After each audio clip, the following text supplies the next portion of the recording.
Ezekiel chapter 5. This is another dramatization, right? So it says, "Now you, son of man, take a sharp sword.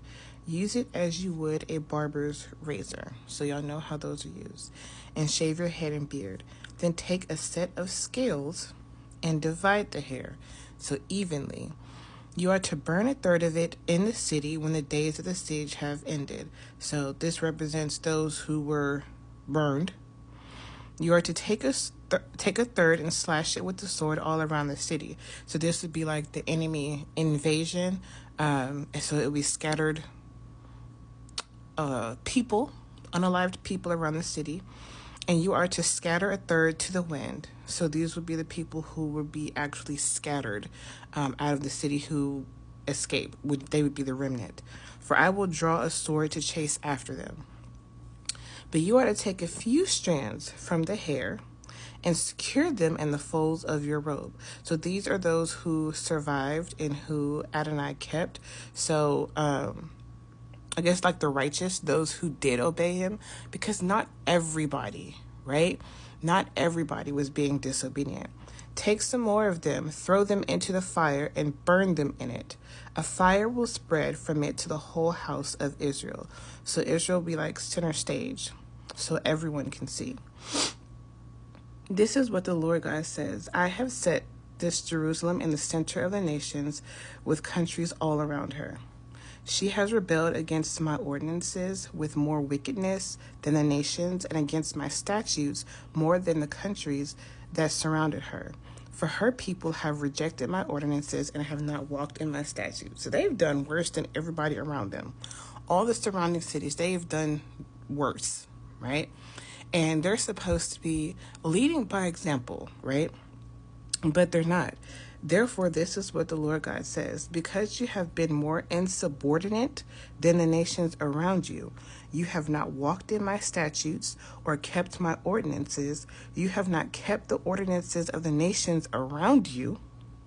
So not only have they not kept Adonai's ordinances and statutes, they don't even do as everybody else does, right? They do their own thing. "Therefore, this is what the Lord God says. See, I myself am against you, Jerusalem, and I will execute judgments within you in the sight of the nations, so everybody can see. Because of all your detestable practices, I will do to you what I have never done before, and what I will never do again." He said, listen, y'all are about to get the business. I've never done this before. I will never do it again. I'm never going to have to do it again, right? Right. "As a result, fathers will eat their sons within Jerusalem, and sons will eat their fathers. I will execute judgment against you and scatter all your survivors to every direction of the wind." So that is where it says down here, and you are to scatter a third to the wind. So that's what he's saying. So this is a dramatization. Now he's telling how it's going to happen. "Therefore, as I live, this is the declaration of the Lord God. I will withdraw and show you no pity, because you have defiled my sanctuary with all your abhorrent acts and detestable practices. Yes, I will not spare you. A third of your people will be unalive by plague and be consumed by famine within you. A third will fall by the sword all around you." So this third that's going to be unalive by the plague and consumed by famine, those are the ones where it says you are to burn a third of it in the city when the days of the siege have ended. Yes, because after the attack has ended, there's not going to be any food. There's not going to be any water. There's not going to be anything. "A third will fall by the sword all around you." So that is, you are to take a third and slash it with the sword all around the city. So he's telling them, the dramatization, here we are. "And I will scatter a third to every direction of the wind, and you are to scatter a third to the wind. And I will draw a sword to chase after them, for I will draw a sword to chase after them. When my anger is spent," when he's done, when he's not mad no more, "and I have vented my wrath on them, I will be appeased." Can you imagine? It's like, when I'm done being mad and they have, received their punishment, I will be appeased. I will be happy. Then after I have spent my wrath on them, they will know that I, the Lord, have spoken in my jealousy, because we know that he is a jealous God. Yeah, they will know exactly who he is. I will make you a ruin and disgrace among the nations around you in the sight of everyone who passes by.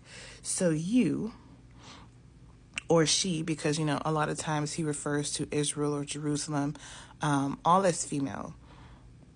I'm not sure why, but I think like in the Hebrew language, it may be why. I'm not sure. You will be a disgrace and a taunt, a warning and a horror to the nations around you when I execute judgments against you in anger, wrath, and furious rebukes. I, the Lord, have spoken. I said what I said. When I shoot deadly arrows of famine at them, arrows for destruction that I will send to destroy you, inhabitants of Jerusalem, I will intensify the famine against you and cut off your supply of bread. I will send famine and dangerous animals against you. Now, the only dangerous animals I can think of, like lions. I don't know if they had like cheetahs and jaguars. I don't know, y'all. I don't know what kind of animals. All I can think about are like lions. That's really it. Maybe a bear, but they don't really eat humans. They just tear them apart. They will leave you childless. Plague and bloodshed will sweep through you, and I will bring a sword against you. I, the Lord, have spoken. I said what I said.